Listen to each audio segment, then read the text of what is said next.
Bom, boa noite mais uma vez. O Grupo de Pesquisa em Gênero, Literatura e Psicanálise, LIGEPSI, acolhe a todas, todos e todes, nesta noite, em nosso primeiro congresso sobre o mal na literatura, o primeiro com mal. Hoje nós teremos o prazer, de receber o professor Pablo, que nos agraciará com a sua palestra intitulada A Literatura e o Mal, Aproximações.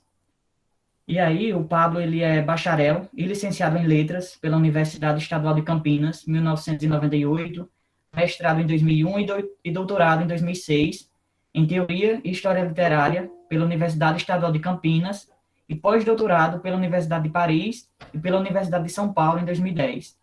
Ele é especialista em literatura brasileira e francesa, tem parte de sua produção crítica dedicada à poesia brasileira do século XIX, especialmente Castro Alves, a poesia brasileira do século XX, com ensaios dedicados a Mário de Andrade e a poesia da geração de 1930, e a poesia francesa do século XX. Publicou também livros sobre a poesia árcade brasileira e o gênero da crônica. Ele é professor do Departamento de Letras Modernas do Instituto de Biociências, Letras e Ciências Exatas, o IBILCE, da Universidade Estadual Paulista Júlio de Mesquita Filho, São José do Rio Preto. Então, Pablo, desde já, muito obrigado em nome do LIGEPSI por ter aceitado desde o início fazer parte deste evento enquanto palestrante. Então, a partir de agora, eu passo a minha palavra para você e a gente pode dar início. Tá bom, obrigado, Rian. Obrigado pelas palavras. Bom, agradeço a todos a presença. Bom, eu já vou, na verdade, pular para o texto que eu mais ou menos preparei. O final do texto está um pouquinho aberto. É um texto com todos os problemas dele, então vocês se sintam à vontade para me interromper durante a leitura, quando ficar complicado. Em alguns momentos, quando fica complicado, eu percebo, eu interrompo e tento explicar. Mas em outros momentos eu acho que está tudo claro e vou em frente, e se não tiver, portanto, assim, faça um sinal. Bom, eu de partida, quando eu recebi o convite do Rian contextualiza um pouco a minha fala, eu imaginava que, na verdade, assim, era um congresso bem menor. Éramos, assim, talvez uns 5, 6, pensando na literatura e o mal, porque fazia tempo que eu não via isso desse modo, formulado desse modo, circulando. E eu pensei, bom, vou falar um pouco do meu lugar, etc., e vou fazer alguma coisa bem geral, que é um pouco, no fim das contas, que eu vou fazer mesmo. Mas fiquei oscilando se eu ia, bom, conversar ou se eu ia ler um texto, etc., e aí depois, bom, mais recentemente eu fui ver a programação e aí vi um montão de gente, um montão de especialistas, etc. Fiquei super preocupado, passei alguns dias mal, falei, não, tem que preparar uma coisa um pouquinho melhor, com um pouquinho mais cuidado, etc. Porque, bom, vou falar para interlocutores que vêm pensando na questão do mal, mesmo essa tipologia do mal sofrido, do mal praticado, etc. Às vezes é uma coisa que passa batido, né? Assim, isso não aparece no debate, a gente toma um mal sofrido e o mal praticado como se fosse a mesma coisa. E essa é a primeira coisa, uma das primeiras coisas que o Paulo Ricoeur faz no texto dele, que é um texto que eu vou citar. Então, separa uma coisa da outra e vai dizer, bom, que tem um mal que é sofrido também, que não necessariamente é praticado por alguém, mas é determinado por outras coisas. Uma catástrofe, o prédio cai, etc. Então, bom, eu fiquei oscilando, mas no fim das contas eu acabei preparando um texto e eu vou percorrer, eu acho que talvez uns 50 minutos. O final está um pouquinho aberto, e aí nessa hora eu vou conversar com vocês. Mas, assim, de verdade, fiquem à vontade para me interromper. E aí a gente vai conversando também, não tem nenhum problema. A vantagem de ter o texto na frente é que, assim, vocês me interrompem, a gente conversa, eu volto, o texto está lá, assim, não tem nenhum risco de eu me embananar, assim, mas faz parte também. Então, bom, eu queria, assim, mais uma vez agradecer o convite do Rian para falar de literatura e de mal, desse primeiro Congresso Nacional sobre o Mal na Literatura, o primeiro, né, organizado pelo Grupo de Pesquisa Literatura, Gênero e Psicanálise da Universidade Federal da Paraíba.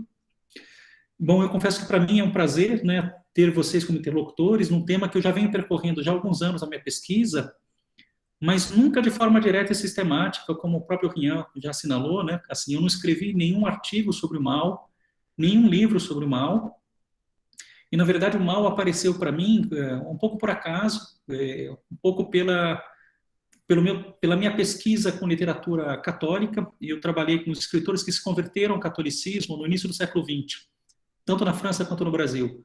Na França houve uma voga de intelectuais que se converteu que se converteram. Uma voga, assim, 800 intelectuais, grandes autores, como Paul Claudel, como o Pierre Jean Jouve, como Marc Jacob, que foi o autor da Vanguarda, como Jorge Bernanos, sobre o qual eu vou falar, que veio para o Brasil, que era um romancista, escreveu romances muito escabrosos, muito violentos. E eu trabalhava um pouco com essa perspectiva, que era uma perspectiva entre literatura e sociedade, da conversão de escritores, apontando para uma outra questão teológica, mas quando elas apareciam, porque eu mesmo não tenho formação em teologia, até que eu me vi traduzindo os romances do Georges Bernanos, que foi um romancista central, né, na tradição francesa, entre os anos 30 e 40, foi muito lido, escreveu um livro chamado Sob o Sol de Satã, e para o Bernanos a questão do mal aparecia permanentemente. Bom, isso ficou um pouco na minha cabeça, e pensando um pouco no interesse dos meus próprios alunos e alguns orientandos que trabalhavam com literatura e catolicismo, ou literatura e teologia, ou literatura e, eventualmente, filosofia, eu propus um curso para pós-graduação que tinha uma dimensão um pouco de, como é que se diz, de pesquisa para mim. Assim, eu mesmo lendo coisas sobre o mal, sobre literatura, sobre essa relação entre literatura e o mal, que eu não havia lido anteriormente, etc., e tentando organizar isso na minha própria cabeça. E, evidentemente, pensando no Jorge Bernanos, e pensando um pouco nesses possíveis diálogos, né, com os alunos, né, de modo que o curso ficasse atraente, porque eu percebia que era uma questão latente, era um interesse que surgia, bom, e tanto que os cursos tiveram uma participação grande de alunos, esses cursos que mobilizaram essa relação entre literatura e o mal. Então, bom, de partida foi um curso que eu ofereci 2 vezes com esse mesmo título, e que também era uma espécie de homenagem ao filósofo francês, para mim muito importante, que foi o Georges Bataille. E eu não sei se vocês ouviram, se o Georges Bataille apareceu no âmbito da reflexão aí do Congresso, mas para mim, em parte, assim, em grande medida, é o Georges Bataille o centro da reflexão sobre a literatura e o mal, até porque ele escreveu um livro chamado A Literatura e o Mal, que foi publicado em 57 e traduzido de forma excelente pelo Fernando Scheib. E eu vou começar a apresentar um pouco o slide para vocês verem as capinhas dos livros e olharem um pouco o Georges Bataille. Então, assim, o curso, na verdade, assim, foi muito pensando o Georges Bataille e pensando um pouco, evidentemente, nesse debate com os meus autores católicos convertidos. Bom, no Brasil, alguns importantes, né? O Nelson Rodrigues foi um que escreveu tragédias, o Murilo Mendes foi outro poeta convertido, Jorge de Lima se converteu também. A nossa crítica literária do início do século XX, ela se pretendeu católica. Vocês conhecem, né, o Alceu Amoroso Lima, o Afrânio Coutinho, que escreveu um livro sobre o Machado de Assis, que começa fazendo uma defesa da crítica literária católica, mas alguém como Álvaro Lins também, são todos críticos católicos. Então, em parte eu vinha daí, em parte pensando um pouco no interesse dos meus alunos, dos meus orientandos, mas também ancorado, essa foi a minha tentativa de me ancorar na leitura do Georges Bataille, e aí vocês vejam o Georges Bataille, os livros, né, ancorado nesses livros, nesse livro, né, e aí, bom, no texto em francês, La littérature et le mal, a tradução excelente do Fernando Scheib, que saiu pela editora Autêntica em 2015, bom, e a tradução inglesa, mas, bom, já na tradução brasileira, na capa, né, vocês percebem um corpus variado de autores aos quais o Bataille se dedicou, e eu os menciono um pouco na ordem dos capítulos, né, sabendo que havia ainda um capítulo sobre Lautréamont e os Cantos do Mal d'Aurore, que não foi, não sei se não foi escrito ou não foi incluído. Mas, bom, no corpus do Bataille apareciam Émile Brontë, o Baudelaire, o Michelet, o William Blake, o Marquês de Sade, o Marcel Proust, o Kafka e o Jean Genet. Esse é o corpus, né, com esses 8 longos capítulos, e que em torno do qual eu quis estruturar o meu curso. Mas, bom, eu fui um discípulo infiel, e eu me vi juntando, né, ao longo do curso, coisas que não apareciam no recorte do Bataille, como outros textos literários, né, muitos deles sugeridos pelos meus alunos, né, mas eu também quis dialogar, né, um pouco com algumas teodiceias, que são textos, né, como vocês sabem, que tentam conciliar, né, a existência de Deus e o mal e Deus ao mesmo tempo. Como é essa coisa? E E, em grande medida, porque eu tive vários alunos, né? Tive a sorte de ter vários alunos dos meus cursos que eram especialistas em teologia. E aí, bom, era a possibilidade de dialogar com eles. E a pergunta desses textos, né, dessas teodiceias, é, bom, sempre, né? Por que Deus permite o mal? Essa é a pergunta central. Num debate, né, esse debate das teodiceias, que está muito longe de perder a sua atualidade, não só pelas inúmeras e excelentes hipóteses interpretativas e teológicas, e eu mostro o Bataille e alguns desses livros, e aí vocês veem, né, o texto do Alvin Plantinga, God, Freedom and Evil, Deus, Liberdade e Mal, o livro do John Hick, que é um livro clássico, para mim um dos melhores, Evil and the God of Love, o Mal e o Deus do Amor, e o livro do Richard Swinburne, que é o Providence and the Problem of Evil, Providência e o Problema do Mal, além do livro do Paul Ricoeur. Então, bom, esse debate, né, dessas teodiceias, ele estava presente não só aí, né, mas, bom, essa pergunta, né, ela foi capturada, né, por que Deus permite o mal, ou esse mal, né, estava presente não só aí, mas eu via que ele ressurgia um pouco, que ele, de algum modo, né, ele foi capturado e instrumentalizado por uma certa, por um certo grupo, né, conservador, tradicionalista, não só aqui no Brasil, não necessariamente ligado a uma confissão exclusiva, né, não são só de uma única religião, para fins políticos, né? Então, assim, só para dizer para vocês que esse debate sobre o mal, né, na sua dimensão teológica, ele está muito longe de perder a sua atualidade, porque, bom, nós nos vemos diante dessas maravilhosas interpretações da relação entre a existência de Deus e a existência do mal, desse paradoxo, né? Mas também porque esse debate foi capturado, né, por grupos tradicionalistas, e eu faço menção a 2 livros excelentes sobre isso, para quem tiver interesse. Um deles, do Benjamin Teitelbaum, intitulado Guerra pela Eternidade, o retorno do tradicionalismo e a ascensão da direita populista, publicado pela editora da Unicamp em 2020. Além desse outro livro, né, do Mark Sedgwick, intitulado Contra o Mundo Moderno, o Tradicionalismo e a História Intelectual Secreta do Século XX. E ambos, né, em torno de uma figura central do tradicionalismo, que foi o René Guénon, que teve revistas importantes e teve contato com alguns dos intelectuais católicos que eu mesmo estudei, como o Jacques Maritain. E eu vou colocar o Jacques Maritain aqui no chat, porque eu esqueci de escrever o nome dele, colocar claro aí para vocês. Bom, então, assim, no âmbito do curso, né, então, lá atrás, a minha ideia foi a possibilidade de deslocar esse debate, na medida do possível, o debate sobre o mal, para a literatura.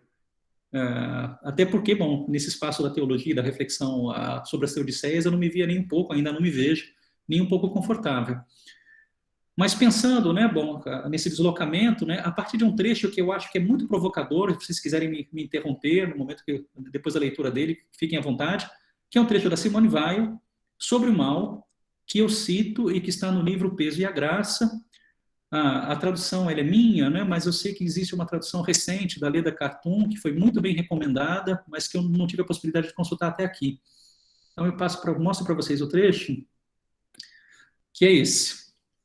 Literatura imoral, o mal imaginário é romântico, variado, o mal real morno, monótono, desértico, tedioso. O bem imaginário é tedioso, o bem real é sempre novo, maravilhoso, embriagante. Daí a literatura de imaginação ser ou tediosa ou imoral, ou uma mistura dos dois. Ela só escapa a essa alternativa passando de algum modo pela força da arte para o lado da realidade, o que só o gênio pode fazer. Então esse fragmento está no La Pesanteur et la Grâce. Eu cito a partir da edição de 2005, foi a edição a partir da qual eu traduzi, mas bom, existem 2 edições, eu acho, em português, uma pela Martins Fontes, e essa edição mais recente, traduzida pela Leda Cartoon. Bom, vocês vejam que é um trecho sobre o qual há muito, muito a conversar, e eu gosto bastante dele, gosto demais dele, da ideia de que de um mal imaginário, que não é um mal real, e eu acho que isso aqui é interessante para a gente que trabalha com a literatura o quanto a literatura é um mal imaginário, o quanto a literatura é um mal real, o quanto a literatura, no momento que ela encena o mal real, ela deixa de ser literatura, ela passa a ser outra coisa, testemunho, documento, ou quanto a literatura, no momento que a literatura é imaginária, ela nos permite deslocamentos, né, bom, é um debate grande, mas assim, a ideia de que, portanto, de um mal imaginário que não é um mal real, a ideia de que a literatura se torne imoral nesse movimento de representação e encenação do mal, desse mal, né, desse mal que é o mal imaginário, porque o mal real é tedioso, mas também, bom, vocês vejam aí, né, nesse trecho, essa relação que se dá entre entre arte e realidade, a ideia de que a literatura se serviria do mal quase como uma espécie de preguiça, né? Uma espécie de literatura preguiçosa, ela vai um pouco atrás desse mal imaginário, diferentemente de uma verdadeira arte que traria a literatura para o real. Então, bom, é um trechinho, como todos os fragmentos sobre o mal da Simone Weil, um trecho maravilhoso e extremamente complexo. Estou vendo aqui as perguntas aqui da Thay, né? Esse debate por que Deus permitiu o mal é bem antigo, mas a questão é que nós somos dotados do livre-arbítrio. A real questão para mim sempre foi por que as pessoas escolhem fazer o mal com o livre-arbítrio que recebem, né? Essa é o mal da pergunta aqui do Picard, eu vou chegar a ela. Por que fazemos o mal? Não porque ele existe. Por que fazemos o mal? Então, esse deslocamento para o debate ético é sempre central e sempre importante. E eu gosto nesse sentido, assim, eu sempre aconselho a leitura lá do John Rica, né, que é a ideia de que existe um aprendizado do mal, que é também uma espécie de aprendizado que nos faz superar o mal, a ideia de uma espécie de gradação, de alguma coisa de um processo que é um processo de gradativo afastamento desse mal.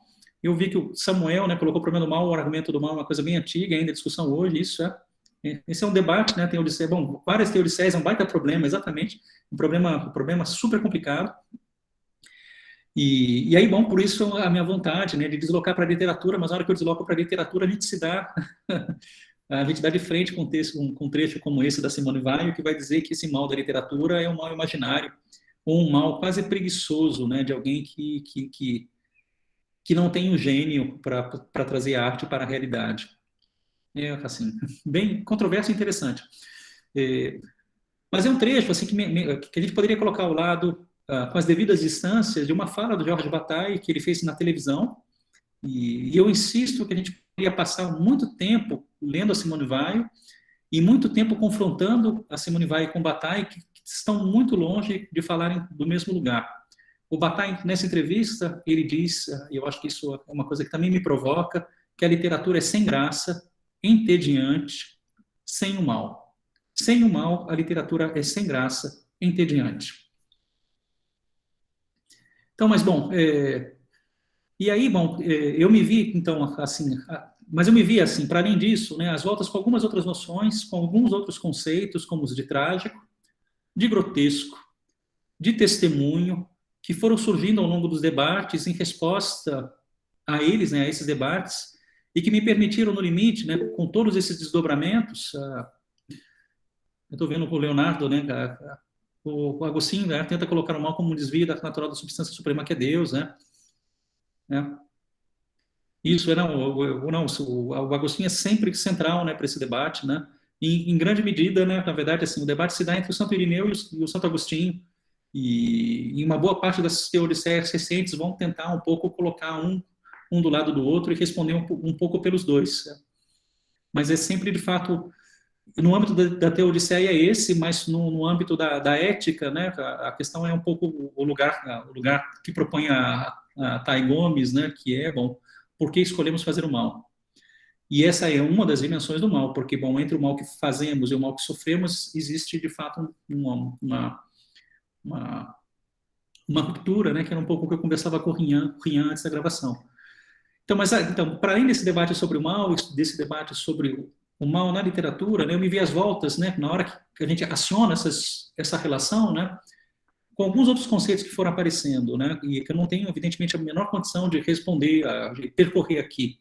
O de trágico, o de grotesco, dentro da relação entre grotesco e sublime, no Victor Hugo, por exemplo, a noção de testemunho, e bom, tudo isso, né, foi surgindo, né, com desdobramentos, né, numa amplitude que não é muito diferente dessa amplitude do congresso de vocês, né, e eu me vi muitas vezes tateando, né, com o auxílio de um repertório que eu não tinha, né, ou que eu tinha mais ou menos, e que não era muito.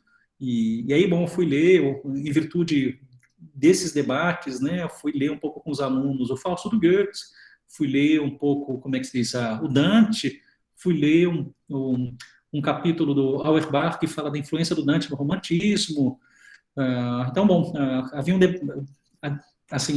um conjunto de questões que foram aparecendo e que me fez um pouco sair tateando, né? Mas um livro fundamental foi para mim, né, nesse percurso, foi o estudo, né, A Carne, a Morte e o Diabo na Literatura Romântica, que eu não sei se vocês conhecem, eu ponho no chat, porque eu acho que eu não tive tempo de preparar o slide, que é o livro do Mário Praz,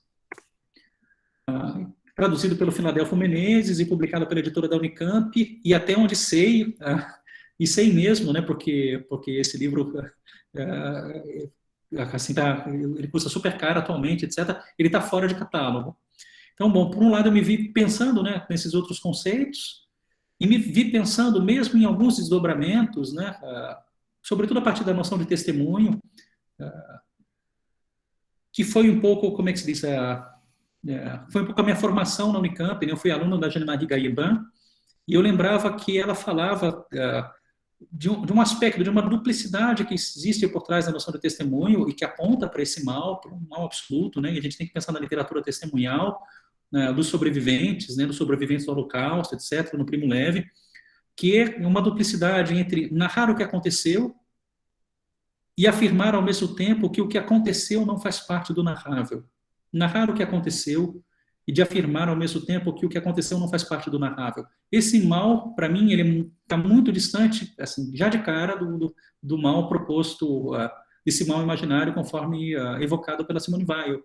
Aqui, a dimensão testemunhal, ela não permite pensar esse mal a partir desse lugar, e esse mal, evidentemente, ele tem dimensões que são dimensões que a gente poderia dizer de um certo deserto mesmo, né? Ele não é tão variado, ele não é tão vivo quanto o mal, muitas vezes, da literatura demoníaca, diabólica, romântica, por exemplo. Para dizer que existem dimensões do mal, né? Assim, e dimensões e figurações do mal que são absolutamente distintas, né? A gente pode pensar num mal literário variado e num mal literário muito menos variado, muito mais monótono. No Bernanos mesmo, a figura central do mal é a figura do tédio. Então, bom, tudo isso foi aparecendo no curso, e eu ainda me vi às voltas com um livro, com um conto do Tolstói, que é o Falso Cupom, que tratava um pouco da questão do mal como um contágio, e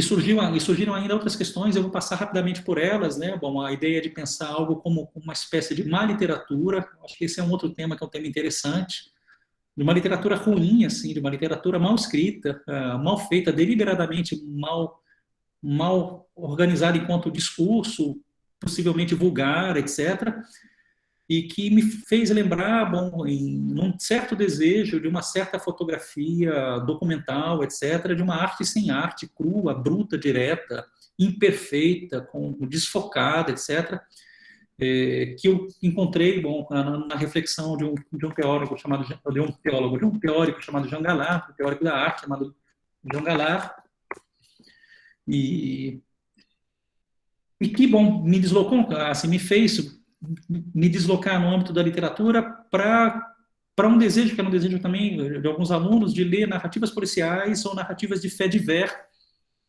que são aquelas que eram aquelas que foram publicadas em jornais, né, no século XIX, sobretudo.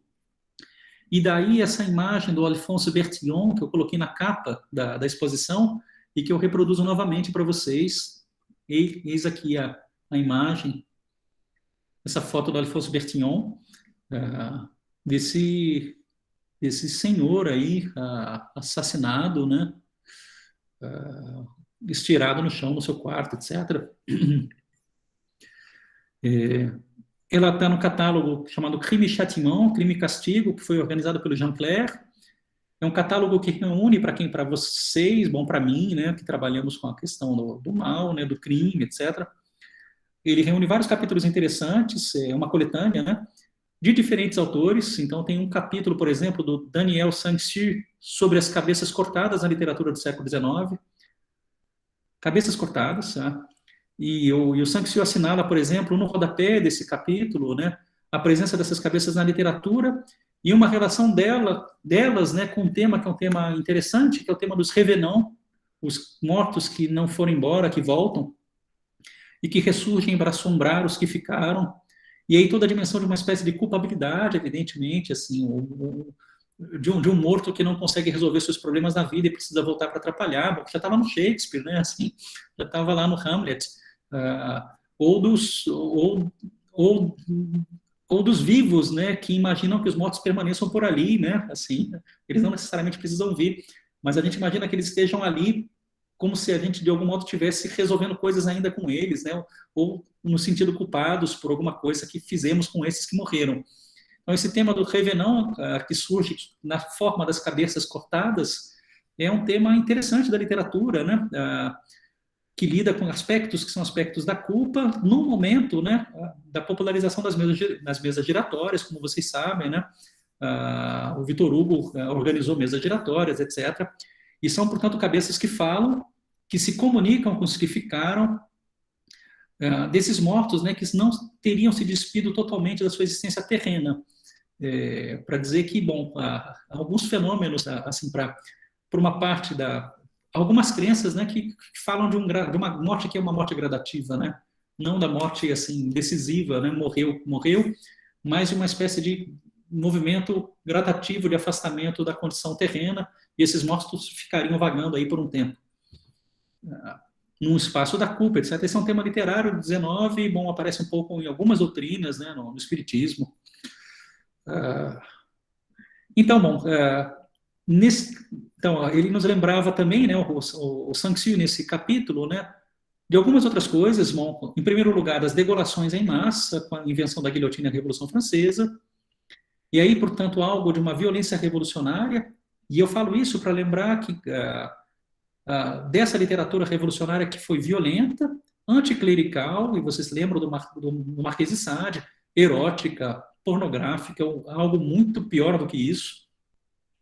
Então, o Sang-Soo fala dessa relação de uma violência da revolucionária que encontraria o espaço de uma certa continuidade na literatura, como se a literatura e a arte se autorizassem a representar a violência mais brutal.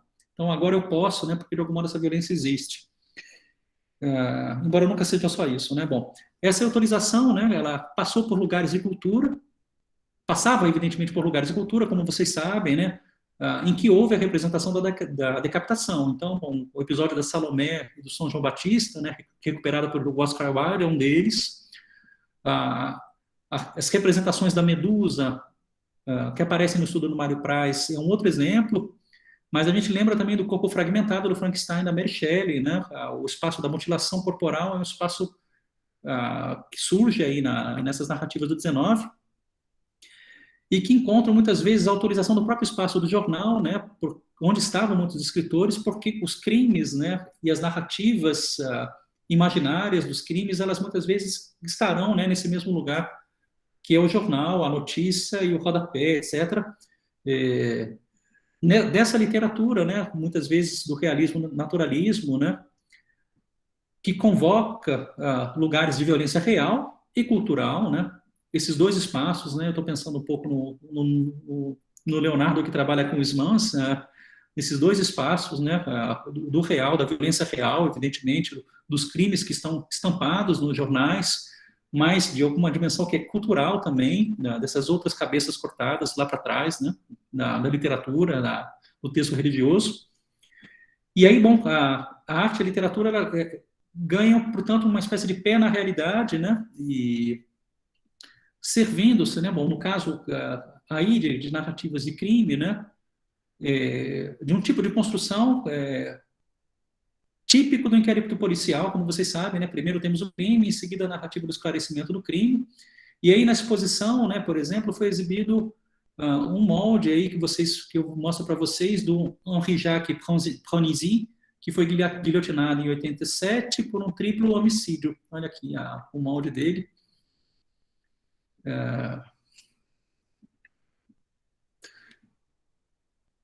Tanto esse molde, né, como vocês podem notar, né, quanto o Bertillon, a foto do Bertillon, né, eles nos fazem lembrar, né, de séries, né, brutais, ótimas, né, como Mindhunter. Não sei se vocês viram Mindhunter, que trata um pouco de analisar, são dois detetives que tentam analisar com entrevistas, né, a psicologia de criminosos, e a pergunta que eles se fazem permanentemente é da onde vem que esses sujeitos pratiquem o mal dessa forma.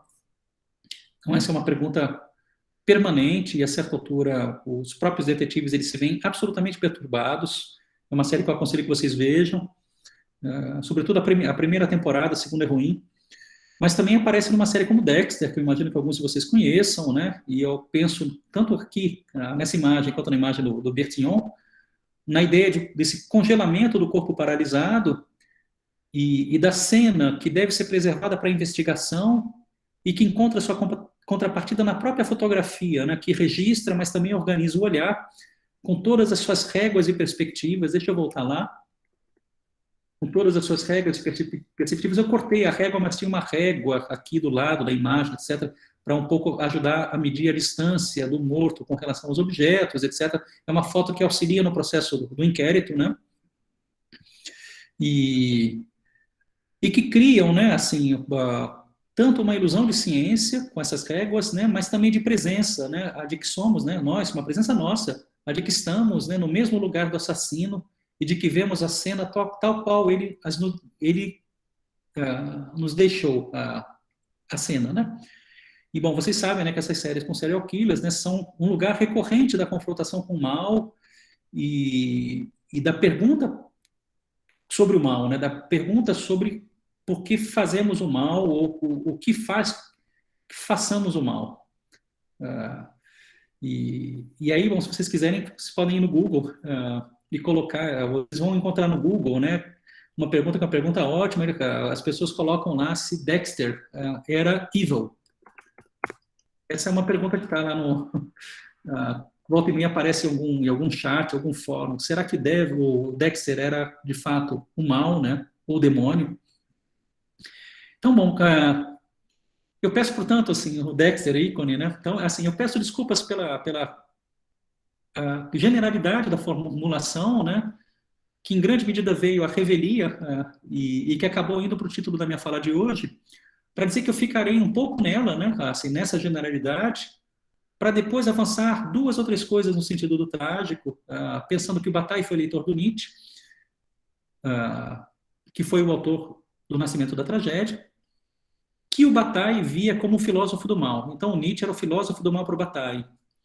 E que o próprio Ricoeur, né, Paul Ricoeur, na Simbólica do Mal, né, e o Ricoeur é alguém a quem eu sempre recorro, ele pensou essa noção central da tragédia, que é a noção da catarse, para dizer uma coisa que é uma coisa importante, pelo menos para mim, né, que é a seguinte: bom, o homem entra no mundo ético através do medo e não do amor. Essa é uma frase que está na Simbólica do Mal do Paul Ricoeur. Mas eu fico por hora, assim, portanto, assim, no título, talvez eu não avance muito mais do que isso, porque eu percebo que já são 8h40, né, para falar um pouco das dificuldades da generalidade da formulação. Já que eu aceitei, topei e me restringi a esse espaço dessa formulação muito geral sobre a literatura e o mal, eu vou tentar colocar algumas questões para isso, né.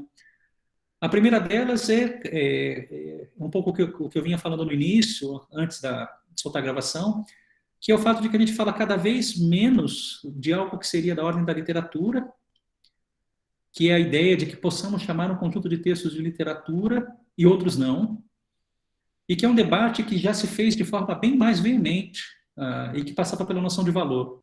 A ideia de que um texto vale mais do que o outro e de que, portanto, um se constitui como literatura e outro não. E essa palavra valor é uma palavra que aparece inúmeras vezes no Bataille. Então, assim, para dizer, um pouco para dizer que para o Bataille talvez seja mais confortável pensar o que é a literatura, e esse pensar a literatura passa muitas vezes por uma reflexão sobre a noção de valor, ainda que a palavra valor não apareça exclusivamente como valor estético, Bataille nunca é só isso, mas ela aparece, e ela está em muitos lugares do texto da literatura e do mal. Então, bom, essa para mim é uma primeira dificuldade da generalização da formulação, que já era para mim lá atrás, quando eu propus o curso, e eu propus mesmo assim, para justamente pensar nisso, que é bom, que é o fato de que a gente tem uma dificuldade de operar dentro daquilo, dentro do léxico, daquilo que a gente poderia chamar de literatura. E eu falo isso para dizer que talvez a gente ficasse mais à vontade, só para deslocar o âmbito da nossa questão, com um título como Representação e Violência. Talvez ficasse mais simples para a gente. Então, a literatura me parece, portanto, em grande medida, uma coisa, assim, talvez eu não vou colocar assim de forma meio dura, né, mas uma coisa meio velha, ainda que ela tenha a ver com o próprio lugar a partir do qual a gente fala, né, que envolve a prática universitária da leitura de textos, legitimação de alguns deles, né, amparados todos nós, né, sempre por uma noção instável do que poderia ser o literário, né. A gente muitas vezes não vai dizer, olha, esse texto é literário, mas a gente pressupõe que ele seja literário para tratá-lo e muitas vezes para legitimá-lo no nosso próprio espaço crítico. O mal, por sua vez, né, ele também parece velho como formulação, e era isso um pouco sobre o que eu falava. Da violência ao mal, né, é como se a gente recuperasse um caminho que vai às avessas de algo que parece mais material, mais contingente, alguma coisa que é mais conceitual ou que requer definição. Então, bom, a gente sabe mais ou menos o que é violência ou o que é sofrimento, mas a gente sabe muito pouco o que possa vir a ser o mal, né? E aí, nesse sentido, não nos inquieta o artigo A diante da violência, ainda que a gente saiba que a violência é sempre plural, ela vem de todos os lados, há violências, mas o artigo O diante do mal, né, ele solicita a nossa atenção, é como se ele nos paralisasse, né? E eu vou citar o Bernanos, né? Como num trecho do Bernanos, que eu cito para vocês, que está aqui: quem gostaria de perder a vida ruminando o problema do mal em vez de lançar-se à frente? O que seria, então, esse mal? Assim, para mim, é uma pergunta que eu vou fazer um pouco para mim e para vocês, porque ele parece tão velho, enquanto questão associada a uma reflexão sobre literatura, e a violência tão nova. Será que é porque talvez pareça menos plural? Ou como se as causas para a violência fossem sempre mais ou menos determináveis, previsíveis? A violência pode ser, por exemplo, fruto de uma sociedade desigual, do colonialismo, de um casamento infeliz, como da Thérèse Racan, do Émile Zola, que decide matar o marido. Mas o mal, né, o mal tem uma dimensão da humanidade, do humano, assim, ou do instintivo animalesco, né, de algo que está para aquém da esfera do humano, entendendo a humanização como um processo inacabado.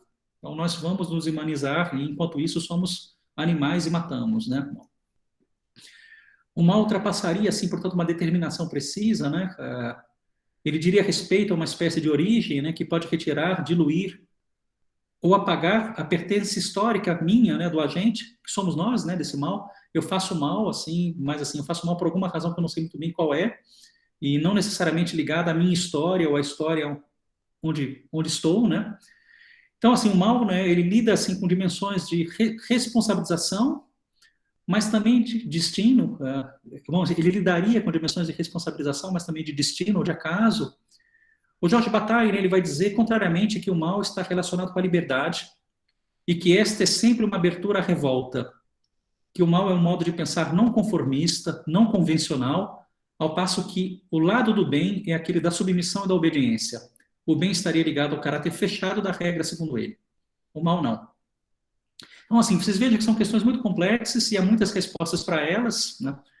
Então, uma delas, a de que esse mal, ele pode ser consequência de um desejo mimético, desses dos mais cotidianos e mais banais, e eu penso no filósofo René Girard, que talvez muitos de vocês conheçam. O Girard dizia que a gente não deseja qualquer coisa, essa água, diretamente, mas a gente deseja isso sempre por meio de um terceiro, de alguém com quem a gente rivaliza. E esse terceiro, assim, para ele, se torna uma espécie de ente diabólico e a gente pode eventualmente querer brigar com essa pessoa, né?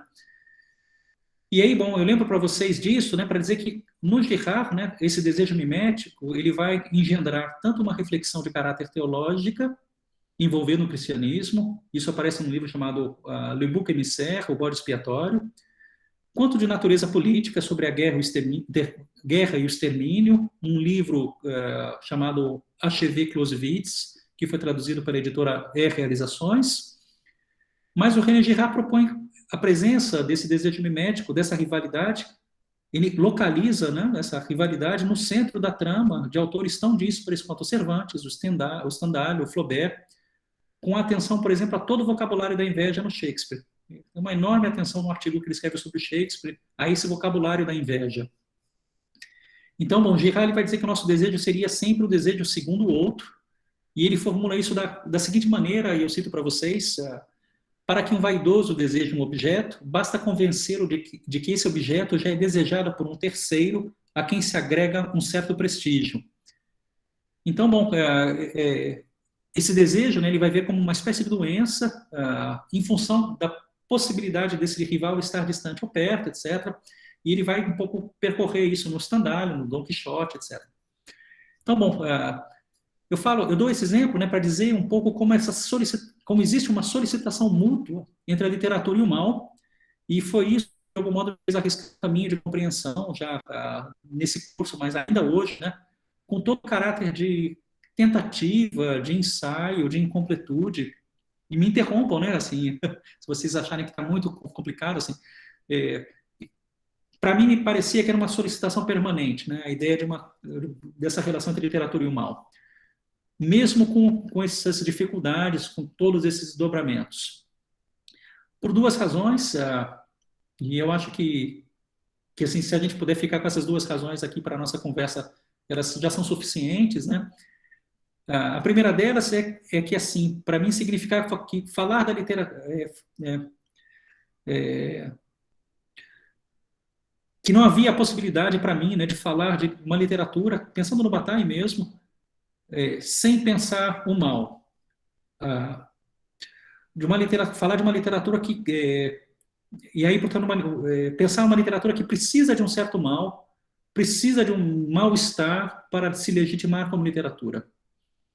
E aí é como se a nossa experiência de leitura de algo que chamamos de literatura, e por isso literatura e o mal no Bataille, como se a nossa experiência de leitura de algo que a gente chama de literatura se fundasse, ainda que de forma indireta, não explícita, a partir de diversos modos de percepção de um certo modo ou de um desejo por esse mal. De percepção de um certo mal ou de um desejo por esse mal. E aí, bom, daí toda a complexidade nossa, né, de professores, né, de literatura, que eu estou vendo que o Manuel colocou o texto aqui, O Bode Expiatório, obrigado a esse livro mesmo. E aí junto já tem A Violência e o Sagrado, do Girard, etc. O Bode Expiatório, eu estou vendo aqui que você colocou, ele saiu pela Paulus, pela editora católica, né? Esse livro é um livro muitíssimo bom, é um livrinho pequenininho, e eu acho que ele ficou caro, assim, porque nem não devia custar R$40. Obrigado, Emanuel. Então, assim, por um lado, assim, para mim não dava para, assim, para mim significava que pensar que uma parte da literatura não poderia ser pensada sem o mal. E essa é um pouco a operação do Bataille, assim, como se a nossa experiência de literatura, de leitura de alguma coisa que a gente chama de literatura, sempre se fundasse, ainda que a gente não dissesse para nós mesmos, a partir de uma percepção de alguma coisa que é um certo mal. E aí, bom, daí a dificuldade nossa de professores, é aí que eu estava, né, que envolve atribuir à literatura esse domínio do clássico, dos textos que devem ser lidos em sala de aula, em classe, na escola, por exemplo, sabendo que a literatura fala do subterrâneo, como no Dostoiévski, no Kafka, de crime, de violência, de erotismo.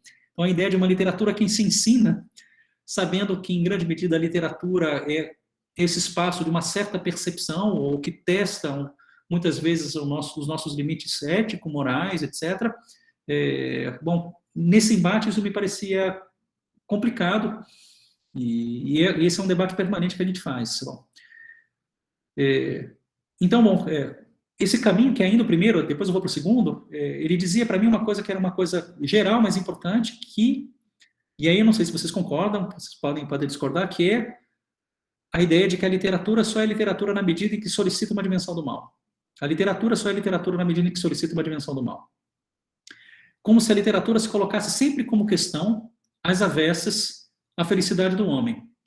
E eu cito um trecho que eu adoro, que é um trecho do Leon Chestov, que está aqui. Ah, meu Deus do céu, cadê o Chestov?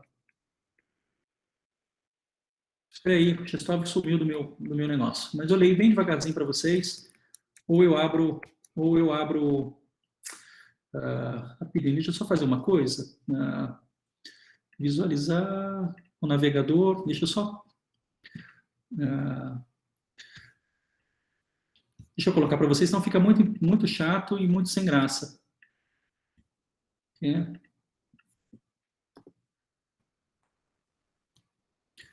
Que esse trecho aqui do Chestov, que foi um leitor, né, do Nietzsche, do Kierkegaard e do Dostoiévski, né, ele escreveu sobre eles. Então, assim, o que eu estou dizendo ainda é o primeiro caminho, que a literatura só seria literatura na medida em que solicita uma dimensão do mal. E aí eu cito o Chestov um pouco para me ajudar. O peixe procura as grandes profundezas, o homem, a felicidade. Acontece às vezes de um homem querer mergulhar nas profundezas, embora reconheça que não há aí felicidade. Ao contrário, sente-se mal, até bem mal. É difícil explicar as razões para isso. Chamam essa necessidade de perturbação mental, de doença psíquica. De todo modo, é só o homem trocar felicidade por profundidade que seus semelhantes deixam de compreendê-lo e se afastam. Então, bom, a gente pode falar, eu acho que é um pouco a partir daí que eu recupero o Chestov. Podemos falar da literatura, desse nosso desejo de literatura, como uma espécie de doença psíquica, um mal, e em francês mal, né, assim, as minhas referências são em grande medida francesas, mal também significa dor, né, eu tenho mal nas costas, mal au dos, é uma dor, né, assim. Porém, é possível, então, a gente pode falar da literatura, desse nosso desejo da literatura, como uma espécie de doença psíquica, mas é possível pensar nela também como esse mergulho nas águas profundas, aparentemente calmas, onde há seres desconhecidos, onde respiramos mal, correndo o risco de nos afogar. Bom, é possível ver nesse desejo também, um certo movimento de afastamento. Será um afastamento do mundo, do cotidiano das nossas relações, dos seres, né, por vezes superficiais que nós somos, né? Então, a ideia de que, como se estivéssemos, sem a literatura, fadados a permanecer na margem. Sem a literatura, nós estamos fadados a permanecer na margem. Em vez de caçar o peixe gigantesco, e aqui eu chego na citação que eu finalmente queria, que era a citação do Hemingway. Que o homem não vale muito comparado aos grandes pássaros e animais, eu, por mim, gostaria muito mais de ser aquele peixe lá embaixo, na escuridão do mar. Então, portanto, um duplo movimento, ainda na primeira hipótese, é profundo, mas também de exclusão, de certo mundo que passa a nos ver, né, nós, leitores de literatura, numa certa comunhão com o mal, com a morte, com o risco, num espaço, muitas vezes, de anulação de si, como se estivéssemos doentes, e aí, o tema da literatura e da doença, que é um tema também do decadentismo, é um tema super importante, né, a doença da leitura, né, na Emma Bovary, no Cervantes, ou no Mal de Montano, do Henrique Villa-Matas. Então, todo esse primeiro caminho é esse caminho da ideia de uma literatura que só é literatura na medida em que solicita uma dimensão do mal. E a gente, muitas vezes, vai refletir sobre esse nosso próprio lugar de leitores, né, da violência, de leitores do mal. E, tem os textos do Baudelaire sobre isso, né, toda a reflexão do trágico sobre isso, um certo prazer que a gente tem diante de uma certa encenação da violência, e, isso explica que, talvez 30% das séries televisivas, né, atuais, né, que são um modo de ficção da nossa cultura dos últimos anos, opere a partir de imagens que são das mais escabrosas, né, tá na série, como é que se diz, o True Detective, que eu imagino que vocês tenham visto, em várias outras, né, com casos de pedofilia, com cenas de mutilação, etc. Dexter mesmo é de uma brutalidade enorme. Mas para dizer que existe alguma coisa de uma certa comunhão com o mal, nesse espaço que é o espaço da literatura, que é o espaço da ficção, né, e como se uma coisa, de algum modo, estivesse dissociada da outra, e, portanto, daí o título do Bataille, A Literatura e o Mal, e não a literatura, não sei, o mal, a literatura em oposição ao mal, ou coisas desse tipo. Mas aí o segundo caminho, e eu já vou parar por aqui, não vou desenvolver tanto, que é a ideia de pensar menos a literatura, que é a literatura, à medida que convoca certa dimensão do mal, do que a ideia de um mal que precisa da literatura para se exprimir. A ideia do mal como expressão, de exprimir o mal, isso aparece bastante no Bataille, num movimento que seria muitas vezes um movimento de alguns escritores de sacrificar a si mesmos, né?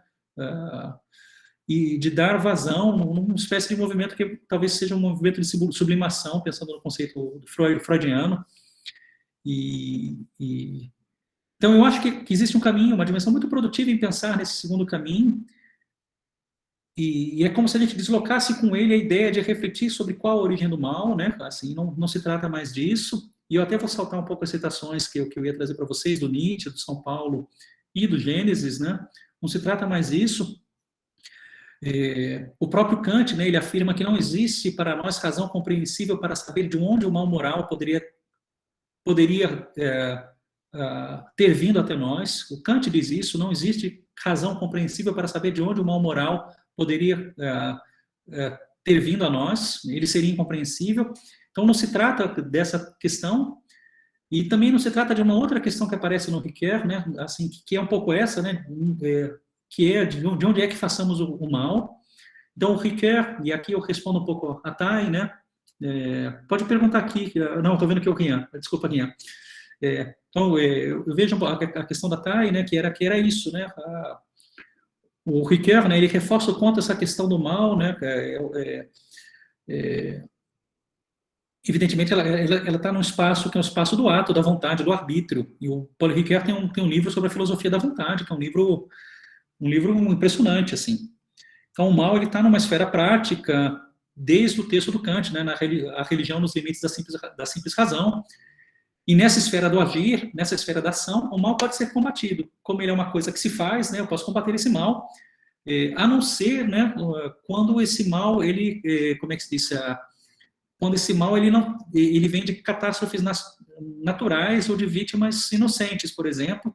E aí é o momento em que o Ricoeur menos propõe um combate a esse mal do que um horizonte que é um horizonte da sabedoria, de um aprendizado diante do sofrimento. E ele faz essa análise a partir do livro do Jó. Mas também, bom, nesse texto sobre a filosofia, como é que se diz, a simbólica do mal, ele vai fazer, em parte, isso a partir da tragédia, né, de um espaço, de um horizonte da sabedoria que a própria tragédia instauraria. Então, bom, a ideia não é ficar em nenhuma dessas duas questões, né, e essa segunda questão, ela envolve também que é um processo de apaziguamento do sofrimento, etc., e, na verdade, o que eu gostaria é para aqui, eu acho que é para cá que eu vou, já vou terminando aqui, embora bom, a gente possa prolongar a conversa depois, e foi esse o movimento do curso, eu acho que esse é o movimento geral do curso que eu tentei dar para os meus alunos, que era, bom, me deslocar da origem, me deslocar de onde é que façamos o mal, por que fazemos o mal, ou me deslocar desse horizonte da sabedoria diante da catástrofe, embora ele apareça em várias obras literárias, né? Mas a ideia era pensar uma certa passagem do ethos, daquilo que o Ricoeur chama do ethos, a um certo cosmos. O ethos, como vocês sabem, é uma palavra de origem grega, bom, dela provém a ética, no nosso contexto, né? Assim, basta pensar que ela representa um conjunto de características morais, afetivas, sociais e comportamentais do indivíduo. E eu acho que é importante reter daí, sobretudo, a ideia de uma dimensão individual, que é isso que nos interessa. Então, assim, eu gostaria de passar do sofrimento de uma percepção do mal, que pode ser individual, passar do sofrimento de uma percepção do mal, que pode ser individual, que é frequentemente individual, ao cosmos ou visão englobante, conforme proposta pelo Ricoeur. Então, se trata da ideia de integrar a percepção do mal, do sofrimento, a um domínio, de certo modo, mítico, no sentido do mitos, de uma narrativa.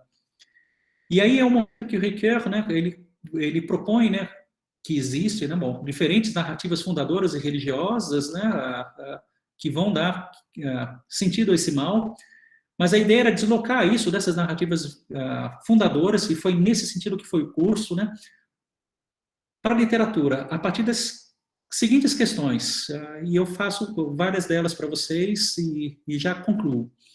Quais são os modos de manifestação que a literatura provê esse mal? Como ela justifica o mal? Como ela o dá a ver ou o exibe?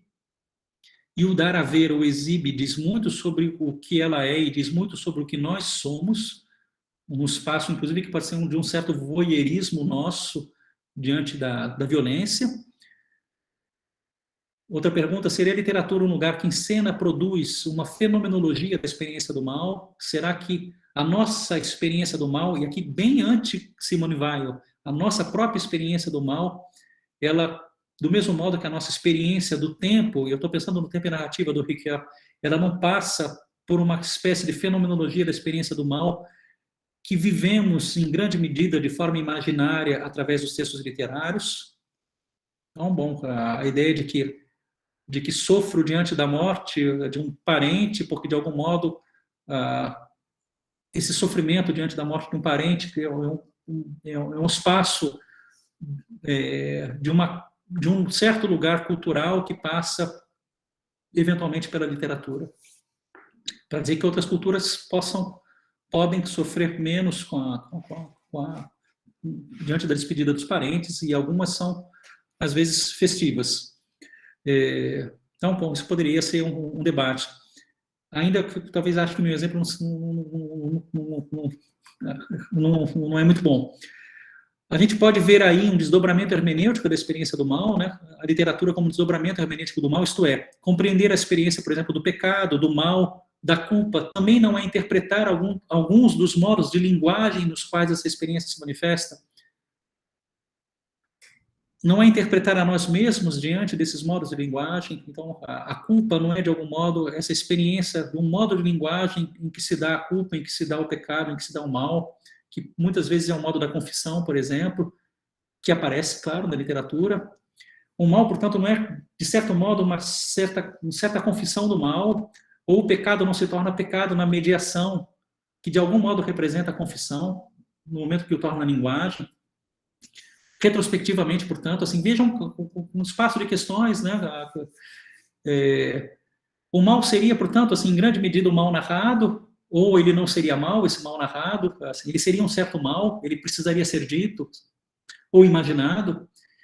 E aqui, ainda aqui, a Simone Weil que vem nos questionar, e eu lembro de quando ela afirma que, e aqui eu não trouxe a citação, que a nossa vida real é mais de 3/4 composta de imaginação e de ficção. Raros são os verdadeiros momentos de contato com o bem e o mal. Raros são os verdadeiros momentos de contato com o bem e o mal. Então, bom, que mal é esse, né, que não é verdadeiramente mal, que é o mal da imaginação? Ou será que não é esse mal da imaginação que dá uma concretude ao outro mal, esse que quase nunca sentimos, né, que seria só 1/4? Então, bom, nesse lugar, numa dimensão que é propriamente narrativa, literária, e que pode ser a dimensão do trágico, e a gente não vai ter tempo de percorrer o trágico, a noção de excesso, a noção de catarse, a noção de dispêndio, são noções importantes para o Bataille. É nesse lugar, de algum modo, um tanto quanto anárquico, né, que eu tentei casar, né, ou reunir tanto o Paul Ricoeur quanto o Georges Bataille. Eu termino aqui porque já deu 1 hora, mas assim, teria um montão de coisa a mais, como vocês sabem, né, como está um pouco no âmbito do Congresso, daria um pouco para percorrer o Aristóteles, daria para falar um pouco dessa dimensão do, como é que se diz, desse trabalho do luto, que sempre aparece no Ricoeur, é uma constante na reflexão do Ricoeur, o trabalho do luto frente ao sofrimento, e muitas vezes o próprio trabalho da literatura e da escrita como um espaço, um horizonte da sabedoria, a escrita literária como um horizonte da sabedoria frente ao luto. Então, esse é um debate interessante frente ao mal, a escrita, o narrar como um espaço, e aí muito distante daquilo que eu vim percorrendo, o narrar como um espaço de uma certa distância com relação ao sofrimento e com uma possibilidade de superá-lo. Mas, bom, e aí mais uma outra questão que para mim me parece sempre interessante, sobre a qual eu conversei rapidamente com vocês, que é a ideia de uma arte que recusa muitas vezes a arte, né? Que se pretende feia, que se pretende desfocada, que se pretende horrível, né? Que se pretende perturbadora, né? Na sua brutalidade, no seu realismo, e como esse espaço, que é um espaço de uma arte sem arte, é um espaço possível também de pensar essa relação da literatura com o mal. A crueza, por exemplo, das narrativas do Sade, por exemplo, ela me aponta muito claramente para isso. Eu estou vendo que apareceram algumas perguntas. Então, quem falou do mal no Jó foi o Paul Ricoeur. O mal, interpretação, eu vi que o Emmanuel colocou esse texto do Ricoeur, o mal, interpretação de Paul Ricoeur. Eu traduzia eu não sei se esse daqui é exatamente um que eu traduzi, mas no meu academia, para o curso que eu dei, na época, só havia uma tradução, e eu acabei traduzindo esse texto do Ricoeur, que foi extremamente útil, né? E o livro que a Thay menciona, Ética, Identidade e Reconhecimento. Aí eu estou citando vários, Emmanuel, assim, eu estou citando a Filosofia da Vontade, do Ricoeur, que não está traduzido, a Simbólica do Mal, mas, sobretudo, esse texto chamado O Mal, que aparece, que está no meu academia, se vocês quiserem procurar lá, eu até consigo recuperar o link para vocês e coloco.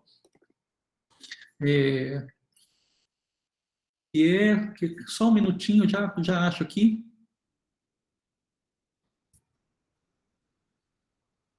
Se chama... Deixa eu colocar o link que é mais fácil, né? Que chama Mal, um desafio à filosofia e à teologia. Esse é o texto central do Ricoeur. Eu coloco aqui no link para vocês. Que foi um texto originalmente publicado em 2004 e que eu traduzi para esse curso em 2019. E é um texto de uma enorme clareza e que aponta para esse espaço sempre da sabedoria, que é um espaço que frequentemente aparece no Ricoeur, está no livro Memória, História e Esquecimento, está em outros lugares, né? Bom, era isso, assim, a fala, espero que ela tenha sido interessante, embora muito geral, e que a gente possa conversar um pouquinho.